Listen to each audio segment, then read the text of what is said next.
Alemania después de meses de pandemia de coronavirus. Que las consecuencias para la economía son devastadoras ya se percibe en todo el mundo.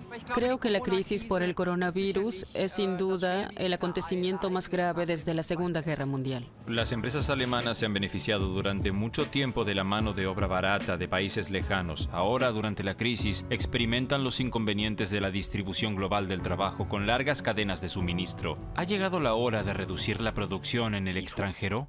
Debemos ponerle fin lo antes posible a esta dependencia total de Asia, de demasiadas materias.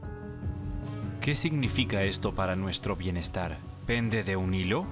Si pensamos en traer la producción nuevamente a Alemania, entonces también debemos tener claro que renunciaríamos a parte de nuestro bienestar. Otros se ven aún más afectados por la crisis. Allí donde los países ricos producen de forma barata, en el otro extremo de la cadena de suministro millones de personas se quedan sin nada. Sin trabajo no hay dinero y sin dinero no hay comida.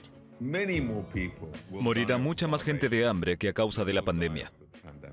Este es el mayor desastre para el desarrollo de nuestro tiempo.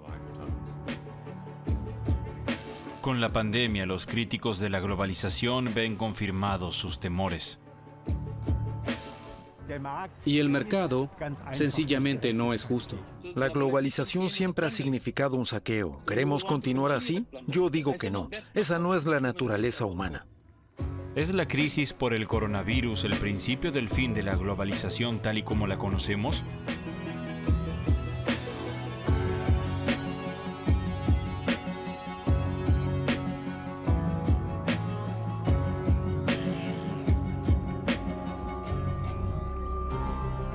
Puerto de Hamburgo, centro de tránsito de gran parte de las mercancías que exporta e importa Alemania. Prácticamente ningún otro país del mundo depende tanto del flujo ininterrumpido de mercancías y está tan interconectado como Alemania. Nuestra prosperidad depende del comercio y del funcionamiento de las cadenas de suministro internacionales. Por lo tanto, las grúas de la terminal de Altenwerder nunca se detienen. Aquí queda claro hasta qué punto el impacto por el coronavirus ha frenado la economía globalizada. Más de un tercio de todo el comercio exterior alemán con Extremo Oriente se canaliza aquí. Anuela Titzrath, jefa del operador portuario HHLA, pudo calibrar la pandemia en términos de volumen de contenedores, justo al principio cuando el virus paralizó China en primavera. La crisis llegó aquí y muy fuerte.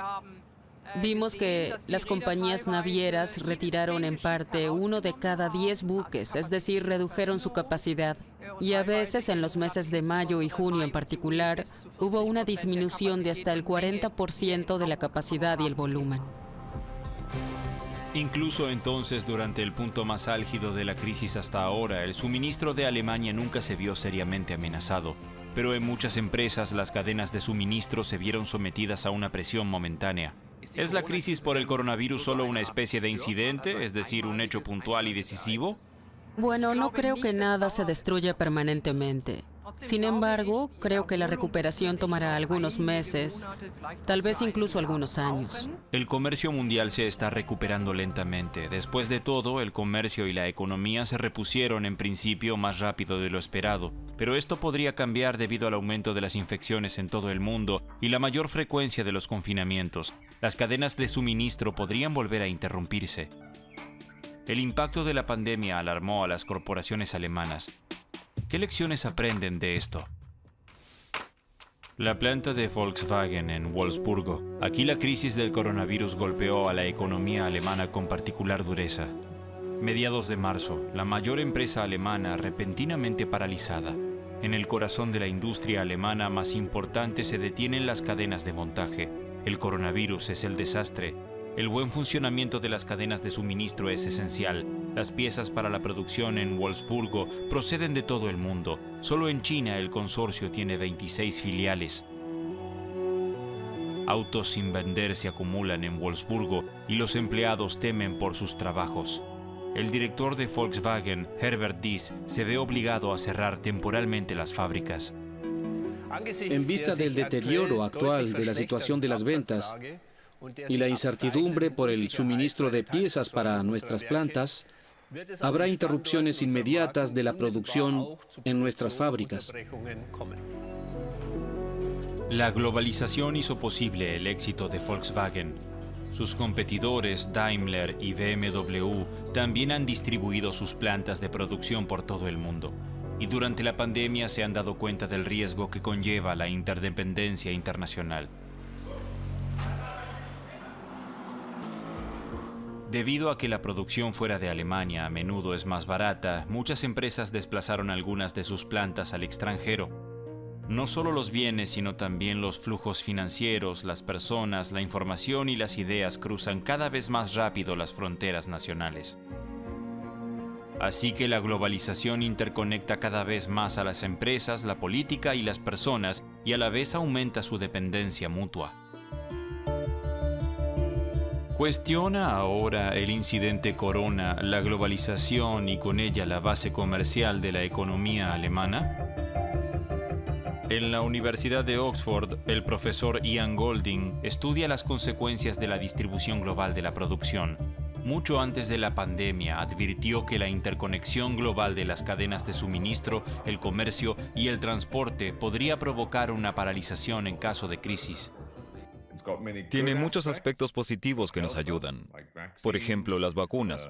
Todas las cosas que mejoran nuestra vida. Pero también tiene lados muy negativos. Muchos países se han visto devastados por la pandemia, tanto su economía como su sistema sanitario. No creo que debamos detener la globalización, pero debemos entender la pandemia como una llamada de atención de que tenemos que gestionar mejor.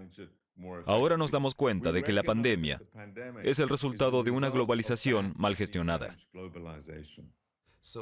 ¿Cómo deberían reaccionar las empresas con el trasfondo de la pandemia? Las cadenas de suministro están demasiado fragmentadas. Hace tiempo que abogo por la necesidad de un sistema más resistente a las crisis. Esa producción, justo a tiempo, nos hace extremadamente vulnerables. Pero no creo que eso signifique menos globalización. Para ser menos vulnerables a las crisis, necesitamos diversificación. Eso significa que necesitamos más proveedores de diferentes países. El gigante farmacéutico franco-alemán Sanofi reconoció precisamente eso. La externalización de la producción es más barata. Sin embargo, cuantos menos proveedores haya, más peligra el suministro. Por lo tanto, precisamente en el caso de los medicamentos, la diversificación puede salvar vidas. En Frankfurt, Sanofi produce los principios activos básicos de muchos fármacos. Para ello se mezclan toneladas de productos químicos en enormes equipos. Es el caso de la fexofenadina, un medicamento antialérgico. El ingrediente activo se mezcla luego con excipientes y se dosifica como un medicamento terminado, explica el gerente de Sanofi, Matthias Braun. ¿Qué importancia tienen las cadenas de suministro mundiales para la producción de estos principios activos? Sanofi sigue teniendo un nivel relativamente alto de fabricación interna, lo que significa que nosotros mismos hacemos muchas cosas por razones de calidad. Y Sanofi tiene la política de que para cada producto que se compra, debe haber al menos 2 proveedores ubicados en diferentes puntos geográficos, de modo que podamos asegurar que no dependemos de un país o un proveedor. Debido a que la producción en Europa no era rentable, en las últimas décadas muchas empresas farmacéuticas han trasladado sus fábricas a Asia. Allí la mano de obra es barata y los estándares ambientales y de seguridad bajos. Como resultado, el 60% de los principios activos farmacéuticos que se necesitan en todo el mundo se producen ahora en Asia. En Europa Occidental, solo un 28%. En América del Norte, el 5% y el 7% en otros países. Debido a esta dependencia, especialmente de la India y China, la pandemia provocó dramáticos retrasos. Para evitar esto en el futuro, Sanofi planea crear un campeón europeo de ingredientes activos. Para ello, el grupo tiene previsto escindir 6 de sus fábricas de principios activos y atraer a inversores externos para la nueva empresa. La salida a bolsa está prevista para la primavera de 2022 bajo la dirección del experimentado gestor Jacques Brom. Es demasiado arriesgado trasladar el 100% de la producción a Asia. Es demasiado arriesgado para muchos medicamentos esenciales, los llamados medicamentos salvavidas. Esta crisis muestra muy claramente los límites de nuestro sistema actual. ¿Cree que Europa realmente puede recuperar su independencia en este ámbito? No debemos ser ingenuos. No volveremos a traer a Europa el 100% de todos los principios activos, pero debemos acabar lo antes posible con esta dependencia total hacia Asia respecto a demasiados ingredientes activos. ¿Por qué debería invertir alguien en este proyecto? Mire, en los próximos meses demostraremos que la empresa que estamos creando es rentable.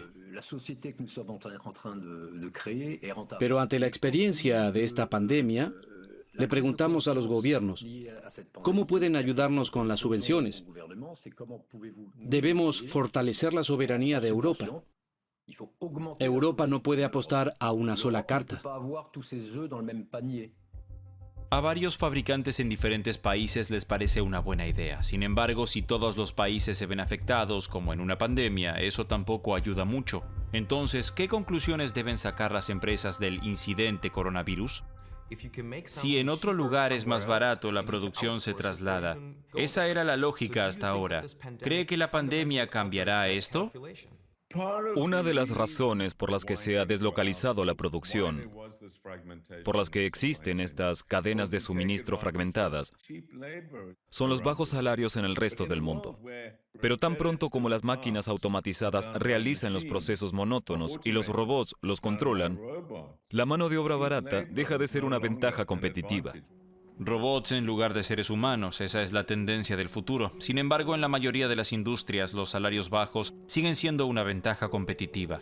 Por ejemplo, en la fabricación de máscaras. En tiempos de pandemia todos las necesitan. Sin embargo, las máscaras de tela decorativas no ayudan a los médicos y enfermeras. Para su propia protección y la de los pacientes, necesitan máscaras de vellón de alta calidad. La interrupción del suministro al comienzo de la pandemia fue fatal. La producción de máscaras se había trasladado al lejano oriente debido a los bajos salarios. El vellón que se usa para fabricar las máscaras a menudo proviene de Alemania y Europa. Las máquinas con las que se fabrican las máscaras proceden a menudo de Alemania y Europa. Pero el producto final se elabora en China y en otros países por los costes laborales. Por ello, el gobierno alemán ofrecerá subvenciones a las empresas para animarlas a volver a fabricar estos productos en Alemania. Gronau, en la frontera con los Países Bajos. Aquí tiene una fábrica el grupo británico-sudafricano Mondi. En realidad, Mondi fabrica láminas de plástico y componentes para pañales y artículos de higiene. Sin embargo, ahora el grupo está trabajando a toda marcha en una planta a gran escala para la producción de máscaras médicas.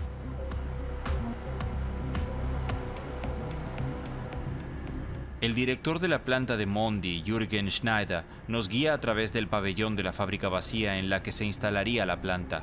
Pronto, cuando todo esté listo, saldrá de la línea lo que se llama vellón de Meltblown. Está hecho completamente de plástico. A alta presión se atomiza en microfibras más delgadas que un cabello humano. El tejido puede filtrar incluso bacterias y virus del aire que respiramos.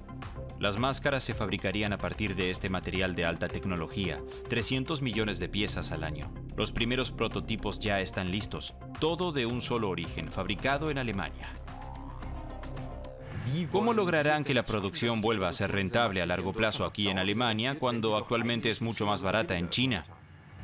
Bueno, lo esencial es establecer una producción completamente integrada, lo que significa que nosotros mismos produciremos el vellón.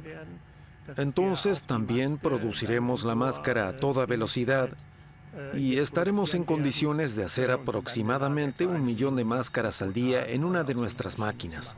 Aumentaremos la eficacia y la producción será más rentable.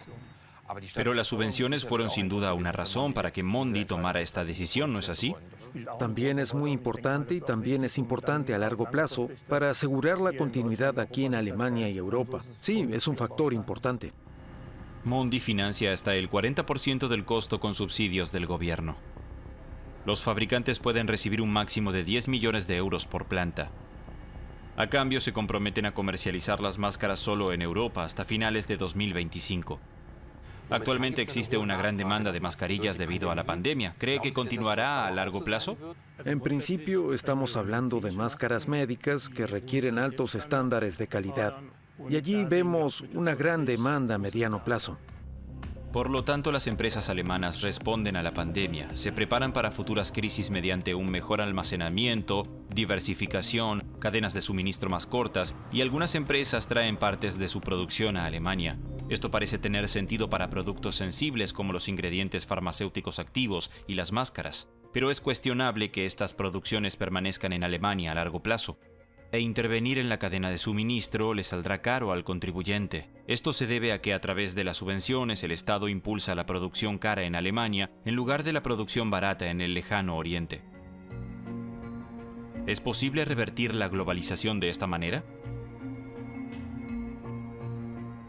Esto les preocupa a muchos. Las críticas a la producción global y sus consecuencias ya existían antes de la crisis del coronavirus. El movimiento Fridays for Future lleva mucho tiempo manifestándose en contra de nuestra forma de vida y producción poco sostenibles a nivel internacional. Las protestas por el clima son también una crítica a la globalización. Por eso las manifestaciones no solo atraen a ambientalistas. El incidente del coronavirus fortalece a quienes ya antes criticaban la globalización. La red ATTAC lleva años protestando contra los excesos de los mercados globales. El activista y experto en comercio Roland Suss ve la crisis del coronavirus como una oportunidad de cambio. Bueno, creo que mucha gente durante la pandemia comenzó a pensar más y se ha vuelto más consciente de cómo está conectado todo. Creo que ahora hay una conciencia que se orienta más bien a la idea, de acuerdo, pero no podemos dejarlo en manos de los mercados, porque los mercados no están en condiciones de reaccionar de manera adecuada. Solo los países ricos pueden apoyar a sus empresas y a su población en la crisis. La pandemia muestra a todos cuán vulnerable es la economía mundial en su conjunto y con ella las personas debido a la globalización. Entonces, ¿estamos experimentando ahora algo parecido al fin de la globalización? Tenemos que aprender las lecciones de esto. ¿Qué significa que estas cadenas de suministro no funcionen? Sencillamente hay un defecto de diseño. Creo que en ciertas áreas tenemos un exceso de globalización. Tenemos que ver qué es en realidad importante para que también se comercialice entre países. No estamos diciendo que no debería haber más comercio mundial, pero en gran medida es sencillamente un sinsentido. Ahora, alrededor del 60% de todos los alemanes ven la globalización como un riesgo. Solo el 40% la sigue viendo como una oportunidad. Hace apenas 3 años era lo contrario. Reducir el comercio mundial y la distribución internacional del trabajo. ¿Es eso posible? En el Instituto IFO de Múnich, la experta en comercio minorista Lisandra Flach y su equipo investigan las consecuencias y riesgos de la globalización. Advierte que Alemania se está aislando demasiado del exterior a raíz de la crisis del coronavirus. No debemos olvidar que Alemania se beneficia enormemente de la globalización. Y si pensamos ahora en traer la producción nuevamente a Alemania, entonces también debemos tener claro que renunciaríamos a algo de nuestro bienestar, y no poco. Seríamos más pobres. Estamos demostrando que, en un mundo desglobalizado, veríamos una caída en los ingresos reales de casi el 20%. Eso es mucho. ¿Más seguridad de suministro o menos costos? Esa es la cuestión. ¿Qué consecuencias tendría para Alemania una retirada de la globalización? La regionalización de la cadena de suministro no es una solución para la crisis actual, sino más bien una diversificación de la cadena de suministro en términos de proveedores. En otras palabras, las empresas adquirirán los productos de varios proveedores en diferentes regiones para minimizar el riesgo de fallos en el suministro. Pero si como empresa tengo varios proveedores, tengo mayores costos. Claro. La conclusión es que los productos se encarecen. Las empresas tienen que sopesar entre la falta de suministros, es decir, el riesgo de falta de suministros, y la minimización de costos. Las cadenas de suministro muy largas se han convertido en un riesgo durante la pandemia, pero cortarlas no es la solución, porque la globalización es un motor de crecimiento. Si se frena, significa menos prosperidad, en Alemania y en el resto del mundo. Donde mejor se ve lo que significa la globalización es en la industria textil. Como bajo una lupa podemos observar las ventajas y también los inconvenientes de la producción global. La industria tiene ventas por 2,5 billones de dólares a nivel mundial, con producción en masa y precios bajos. Una exposición en Berlín muestra cómo funciona el negocio. Más que cualquier otra, la industria de la moda prospera gracias a la distribución internacional del trabajo. Las prendas que se venden en Alemania han sido producidas por costureras de Asia. Gracias a los bajos salarios, las marcas de moda lanzan montañas de ropa barata que se comercializa a bajos precios. La ropa nunca fue tan barata, guerras de precios y constantemente nuevas colecciones. El resultado, los alemanes no usan la ropa que compran, gran parte de ella la tiran. Antes de que un jean llegue a las tiendas alemanas, ha viajado por medio mundo. El algodón proviene de Uzbekistán, las telas se producen en la India, se tiñen en China y se cosen en Bangladesh. Cuando la pandemia llegó a Alemania, las grandes cadenas tuvieron que cerrar durante semanas. Aún no se han recuperado del impacto. Ahimberg es experto en el negocio global de la moda en la consultora empresarial McKinsey. Nunca había vivido una recesión como la de la crisis del coronavirus. Por supuesto que estamos viendo un aumento de las ventas en línea, un aumento masivo. Pero es muy difícil hacer que los clientes vuelvan a las tiendas. Mientras tengan que usar una máscara, mantener la distancia, usar desinfectantes cuando entran, les parecerá menos divertido. Comprar ropa no es solo satisfacer necesidades, también es entretenido.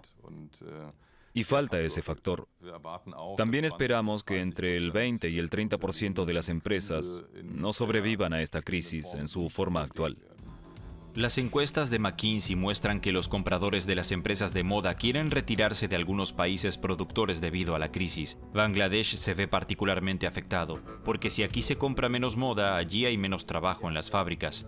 ¿Cuán dependiente es Bangladesh de las exportaciones textiles? Mucho. El 84% del volumen de exportación en 2018, que es donde termina esta estadística, corresponde a textiles. Al observarlo, por supuesto que se trata de una historia de éxito que el país haya generado un crecimiento masivo aquí, desde 2000 hasta 2018 de los textiles, un aumento de 8 veces en menos de 20 años. ¿Y por qué Bangladesh ha apostado tanto por los textiles como modelo de exportación? Para muchos países en desarrollo, la producción textil es el punto de acceso a la industrialización.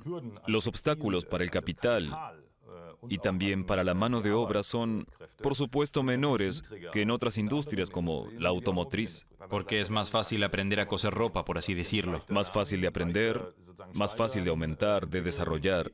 La dependencia es grande, por supuesto. Mientras se compren menos textiles en Occidente, la producción también se resentirá. Bangladesh, país vecino al noreste de la India. Aquí viven 165 millones de personas, más del doble de habitantes que en Alemania. Gracias a la globalización, este país ha tenido una notable historia de éxito.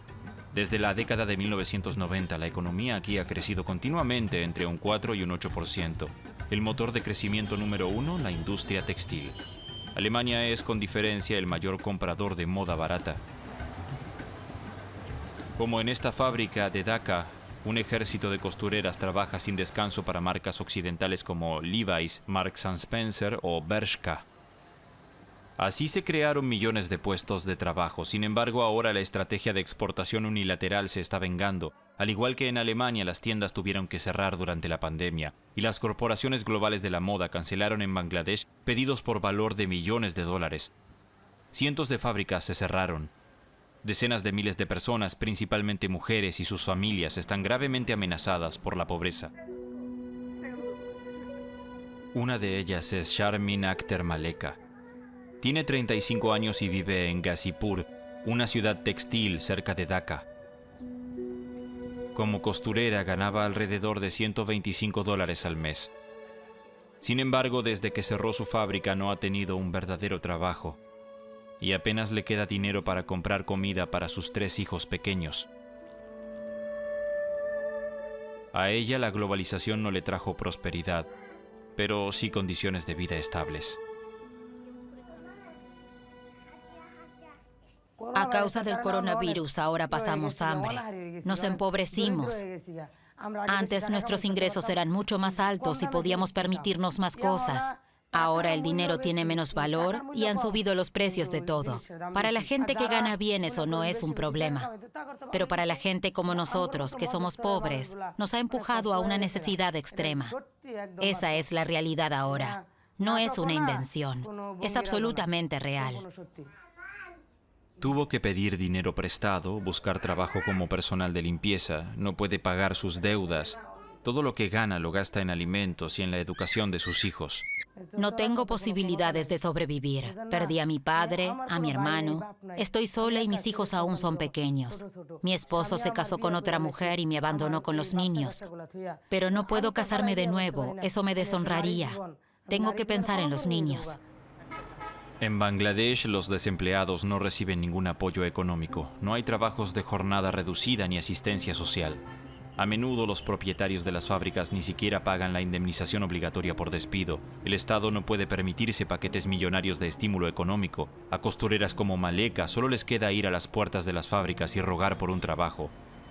Todas las mañanas se forman largas filas de desempleados.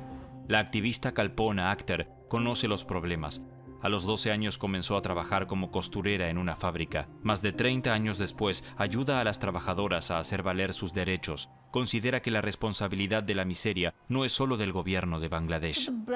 Las marcas de moda occidentales se han comportado de una manera despiadada durante esta crisis. Sencillamente huyeron y cancelaron o pospusieron sus pedidos. No les importaron sus negocios comerciales aquí, al igual que los trabajadores que les hicieron obtener beneficios durante años. Los dejaron con las manos vacías. La Organización Internacional del Trabajo de las Naciones Unidas en Ginebra, la OIT, ya advierte que la pandemia amenaza la vida de millones de personas en los países en desarrollo. Sin trabajo no tienen ingresos. La OIT calcula que la crisis del coronavirus ya ha destruido casi 500 millones de puestos de trabajo. Sang-Hon Lee es el director del programa de empleo de la OIT. Para él, la pandemia refuerza una enorme brecha de equidad entre Occidente y el resto del mundo, especialmente los países emergentes y en desarrollo. En Alemania, por ejemplo, el gobierno movilizó inmediatamente cientos de miles de millones de dólares para apoyar a las empresas y ayudar a los trabajadores. Pero los gobiernos de los países en desarrollo sencillamente no tienen los medios financieros para ello. Entonces, ¿deben los países ricos ayudar a los países más pobres a superar la pandemia? Este es un momento difícil para todos, pero es tiempo de la solidaridad global. Debemos preocuparnos realmente porque el riesgo de pobreza, hambre y graves daños a la salud es grande. Es una cuestión de supervivencia. Los estados occidentales gastan miles de millones de dólares en apoyar sus economías. En los países del otro extremo de la cadena de suministro, sin embargo, no hay rescate, a menos que las empresas ayuden voluntariamente. La Fundación H&M, por ejemplo, donó 1.3 millones de dólares para apoyar a las costureras en Bangladesh por la pandemia. Los críticos afirman que esto solo sería una gota en el océano y principalmente una campaña de relaciones públicas. La responsabilidad social corporativa hacia sus proveedores es hasta ahora voluntaria. Esto podría cambiar. La pandemia muestra que, en definitiva, todos estamos en el mismo barco. Un primer paso podría ser la ley de la cadena de suministro, que obligaría a las empresas a hacer cumplir a sus proveedores normas laborales y sociales. Las condiciones de producción justas también serían obligatorias fuera de Alemania.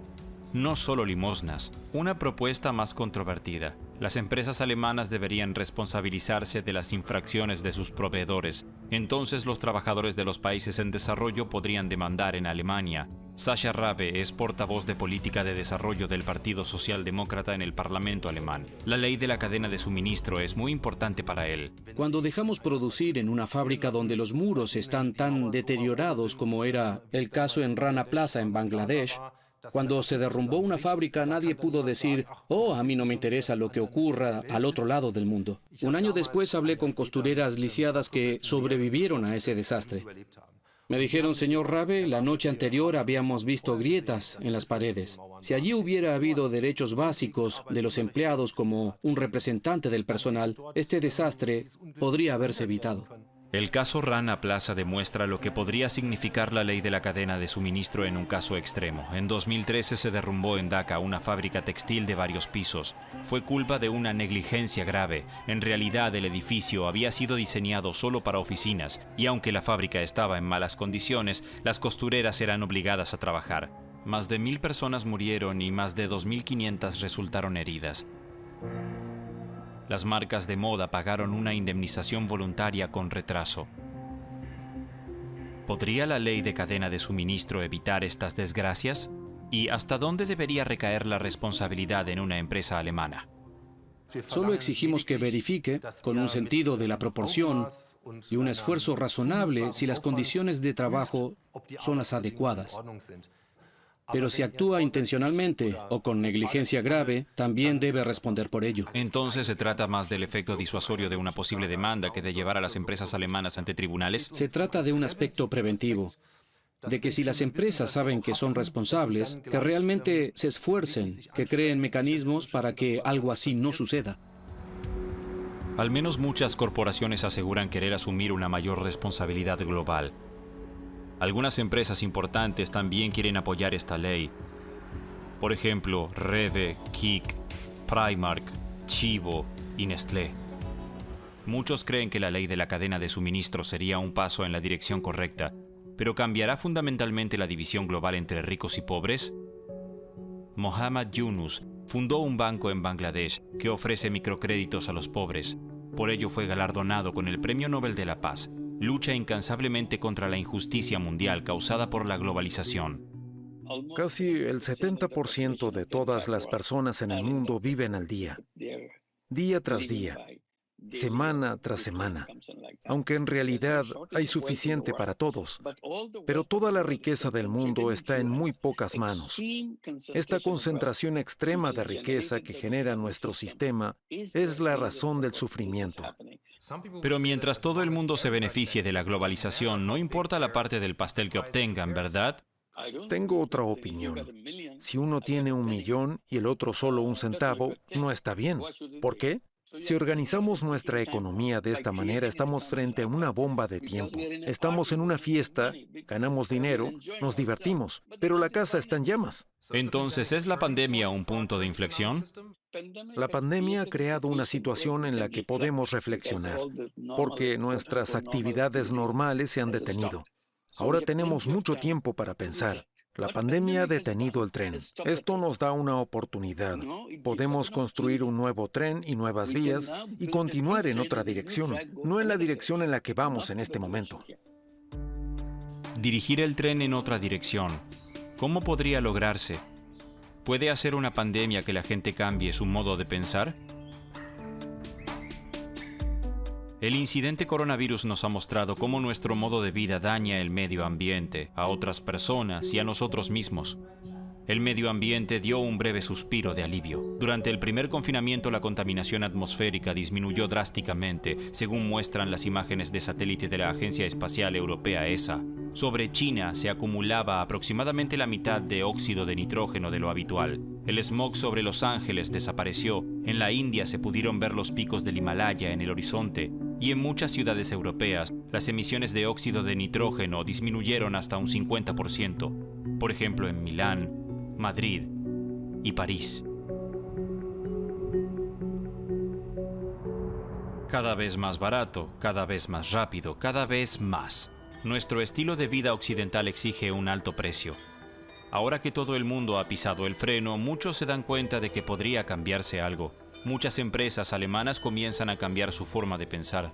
Como en la compañía de seguros Allianz, durante el receso obligatorio por el coronavirus, envió a casi el 90% de sus empleados a casa. Aún hoy hay en las oficinas mucho más espacio que antes de la crisis, como ocurre en muchas corporaciones. Debido a la pandemia, muchos empleados trabajan desde casa. La vida cotidiana de oficina ha cambiado por completo en Alemania. Evidentemente hay mucha menos gente en la oficina.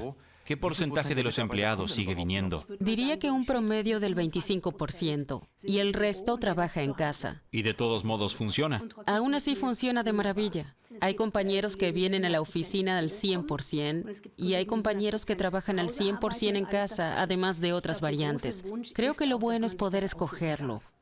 Aquí nadie quiere volver al viejo mundo de las oficinas. Un efecto secundario práctico para Allianz es, por supuesto, que ahorra dinero. Cierto, y eso no está mal. Se ahorra electricidad. Y, por supuesto, esto también incluye la reducción de viajes de negocios. Queremos viajar un 50% menos y utilizar más la tecnología digital para reunirnos. En cualquier caso, esto también es un ahorro para la empresa. Esto sucede en la mayoría de las compañías importantes de Alemania. Después de la crisis, muchos no quieren regresar a la época anterior al coronavirus, especialmente si con ello ahorran dinero. También hay un gran potencial de ahorro ecológico. Si solo una cuarta parte de la población laboral alemana trabajara un día más desde casa, las emisiones de CO2 de los desplazamientos diarios podrían disminuir en un 5%. Con 2 días más de trabajo desde casa por semana, se eliminaría el 11% de las emisiones. Para la gerente de Allianz, Bettina Diche, este escenario ya es real. Desde la pandemia ha dirigido su departamento esencialmente desde casa. Por la mañana aún tiene tiempo de desayunar con su familia. Cuando su hija se va a la escuela a las 7:30 am, comienza su jornada laboral. Su esposo también trabaja desde casa. Rara vez se toman descansos, pasa de una llamada telefónica a otra, de reunión en reunión. Sus empleados se encuentran en todo el mundo. El idioma laboral es el inglés. Bettina Diche solía viajar constantemente entre Asia y Europa. Se reunía con empleados en Singapur o participaba en la conferencia de seguridad de Múnich. Ahora solo rara vez realiza viajes de negocios. A pesar de todas las ventajas, le tomó un tiempo acostumbrarse a trabajar desde casa. Hubo momentos en los que anhelaba la oficina, como ocurrió probablemente en todas las familias. El estar juntos, la educación en el hogar, mi esposo trabajando, yo trabajando, son momentos estresantes. Mi equipo es global. Siempre tengo a alguien trabajando en alguna parte del mundo. No terminan nunca, por así decirlo, pero depende de cómo lo administras. Sencillamente no dejarse absorber por el trabajo las 24 horas. Bettina Diche ya no necesita un guardarropa de negocios o un escritorio para hacer su trabajo. Y su oficina se ve un poco diferente de lo que solía. ¿Realmente puede llevarse toda una división de seguros desde la mesa de la sala, por así decirlo? La necesidad ha demostrado que podemos hacerlo. Para ser honesta, eso también es algo que me hace reír. El mito de que no se puede trabajar desde casa o de que no es productivo en casa ha caído de la noche a la mañana. No creo que sea algo para todos y creo que tenemos que aceptarlo y también darles a las personas más espacio para decidir por sí mismas. ¿Sirve? ¿Cuándo sirve? ¿Y cómo sirve? Trabajar de otra forma, consumir de otra forma. El coronavirus también ha dejado su huella en la industria textil después de la primera cuarentena. Se realizan más pedidos en línea y las tiendas se quejan de la falta de clientes. Y más de uno nota que necesitan mucha menos ropa, que las prendas se pueden usar más de una temporada. Slow fashion es una tendencia en esa dirección. En la bolsa Clothing Swap puede intercambiarse ropa usada. La canadiense Jenna Stein es la fundadora de la bolsa de intercambio y se alegra cada vez que un artículo usado encuentra un nuevo dueño. Hay que traer al menos 5 prendas y puedes llevarte todo lo que quieras. Mira lo que he encontrado. 2 camisas y 1, 2, 3 pantalones. ¿Cuánto costaría esto en una tienda? ¿Qué piensas? ¿Por qué lo tira la gente? Creo que compramos siguiendo las tendencias y las modas y la idea de que necesitamos algo nuevo todo el tiempo. Creo que en general consumimos en exceso. Según una encuesta de McKinsey, debido a la pandemia, especialmente los jóvenes están más interesados en la ropa de segunda mano. 3/4 partes de los encuestados afirman que usan las prendas durante más tiempo y no se deshacen de ellas tan rápido. La mitad quiere comprar menos. Queda por ver si esto también se confirma en la caja registradora. ¿Cómo ha cambiado la pandemia con la conciencia sobre la sostenibilidad en la moda? Creo que la gente acaba de empezar a reducir un poco la velocidad. El simple hecho de tener que hacer fila frente a H&M, la gente no tiene paciencia y busca alternativas. También que la gente perdiera sus trabajos y la situación económica incierta hizo que dejen de consumir y piensen más en cómo aprovechar al máximo lo que tienen. Este es nuestro concepto. Lo que es basura para uno es valioso para otro. Si los consumidores, debido a la pandemia, reconsideran su comportamiento, la industria de la moda tendría que reaccionar y producir de manera más sostenible y con mayor calidad. Pero entonces, ¿qué les queda a los países con salarios bajos? ¿Qué consecuencias tendría eso para las costureras de Bangladesh? Menos producción. Por supuesto que esperaríamos, en cambio, que vendieran artículos de mayor calidad y que entonces pueda tener lugar una producción correspondiente a ello. Más calidad pero menos producción. Para las costureras de Bangladesh esto no es una ayuda a medio plazo, sino una amenaza. Aquí nadie quiere una renuncia generalizada a la globalización. La globalización es buena. Les ha dado a las empresas acceso libre al mercado. Crea puestos de trabajo. Pero no debemos olvidar que a la economía globalizada no le importa que la gente haga trabajos indignos. Debido al coronavirus, el escepticismo sobre la globalización es mayor que nunca. Pero esta crisis no significa el fin de la globalización.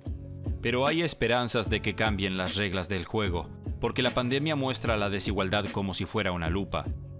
Se deben hacer las correcciones necesarias. Sabemos lo que debemos hacer, pero no actuamos. Sabemos quién es responsable de la concentración de la riqueza. ¿Por qué es así? Lo sabemos, solo que sencillamente no queremos cambiarlo. Se trata de maximizar las ganancias. Para lo único que hemos programado nuestra máquina económica es para la maximización de beneficios. Entonces, ¿cómo recordaremos esta crisis? ¿La utilizaremos como una oportunidad para mejorar la globalización? Espero que lo veamos como una ruptura, como una llamada de atención sobre cuán devastador es el fracaso de nuestro sistema actual. Espero que podamos regular la globalización para que sea más justa y sostenible, para que podamos beneficiarnos de sus aspectos positivos y luchar contra sus aspectos negativos. Para esto no es necesario que 205 países se pongan de acuerdo. Es suficiente si los grandes jugadores, los que pueden cambiar algo, realmente cambian algo. Es necesario que los líderes mundiales se pongan de acuerdo sobre las nuevas reglas del juego, para que la globalización ya no signifique ganancias ilimitadas para unos pocos, sino más prosperidad para todos. Después de la pandemia, esto es aún más importante que antes.